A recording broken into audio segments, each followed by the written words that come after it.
Bonjour Pierre Benazé, vous êtes à Bruxelles et aujourd'hui c'est la Commission européenne qui va présenter un livre blanc de la défense. C'est une première, Pierre.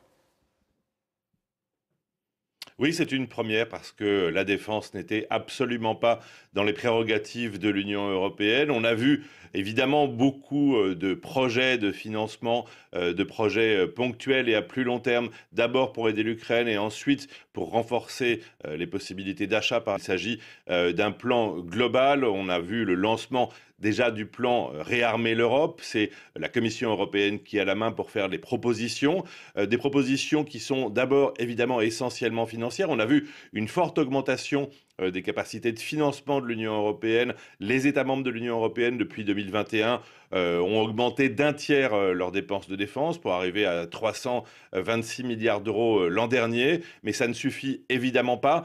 Avec la fin de la certitude de la garantie de sécurité américaine, les Européens n'auront plus leur grand frère de l'ordre mondial né de la Deuxième Guerre mondiale pour les aider en permanence. Ils le savent désormais. Alors il faut financer. L'objectif présenté aujourd'hui sera d'environ 800 milliards d'euros sur les 4 années à venir, avec une règle budgétaire, c'est ce que l'Union européenne sait faire de mieux, 1,5% du PIB consacré aux dépenses militaires pourront ne pas être comptabilisés dans les calculs des déficits excessifs. C'est donc la porte ouverte à des dépenses que la Commission européenne autorisera. Ça devrait permettre de dégager 650 milliards d'euros sur cette période.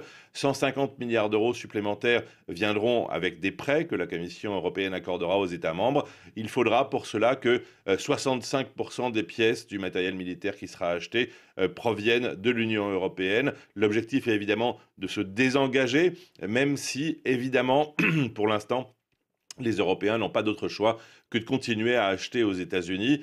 Mais plusieurs pays ont déjà commencé à se désengager. C'est le cas évidemment du Danemark, du Portugal récemment. L'Allemagne envoie des signaux. Et puis il y aura des achats en commun pour faire des économies d'échelle. Et là, l'Union européenne veut ouvrir la porte à des pays partenaires. Le Royaume-Uni évidemment, la Norvège, mais aussi Japon, Corée du Sud et Canada. C'est un peu recréer une OTAN parallèle sur l'armement, sur les financements, de manière à être de plus en plus autonome. Et ça, c'est véritablement une première.